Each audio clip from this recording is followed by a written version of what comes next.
છે તરી છે કેટલા દી વેચતા થશે તારે? તરી તરી વેચાઈ જશે આજે આજે આખો દીમાં 5 મિનિટમાં વેચી જાય શું થાય? 5 મિનિટમાં વેચી જાય તો સારું થાય. પછી રમવા જતો રહે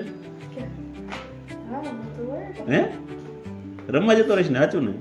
પછી નહીં વેચ ને બીજી કાલે ભણેશ કે નથી ભણતો? કેટલામાં? છઠ્ઠું ભણેશ. અને રોજ ચોપડી ક્યારે વેચવાની? બોટાદમાં રવિવાર ને શનિવાર જ છે સાળંગપુર. બરોબર. તા સાળંગપુર જા તારે વેચ રવિવાર જ છે અને શનિવાર 2 દી. 2 દિન પછી ભણેશ ને? પછી ભણવાનું. ઓકે સારું હાલ. તો આ તારી ચોપડી રહી ને અત્યારે હે ને બધી મને આપી દે. પછી રમવા જતો રહીશ ને? હે? સાચે ને? સારું. અને ભણીશ ને તો જ લો.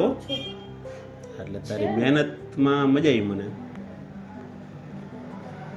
કેટલી અત્યારે હિરણ સાહેબ છે મન ભણાવશે. બધી ચોપડી રહી ને હું મારી સ્કૂલમાં આપી દઈશ. તારું કામ થઈ જાય, મારું કામ થઈ જાય. બરોબર ને? તમારે કેટલા નંબર? શાળાનું શાળાનું મારે તો એ છે છોકરા ભણે ને આ સરકારી સ્કૂલમાં આપી દઈશ. સારું હાલ હાલ. 26, 27, 28, 29.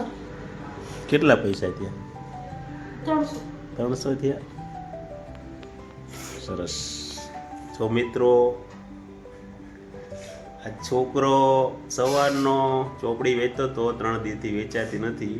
બસ મારો કહેવાનો મિનિંગ એ જ છે કે જે મહેનત કરે છે તેની પાસેથી લઈ લો અને સરકારી સ્કૂલમાં આપી દો. જય સોમનાથ.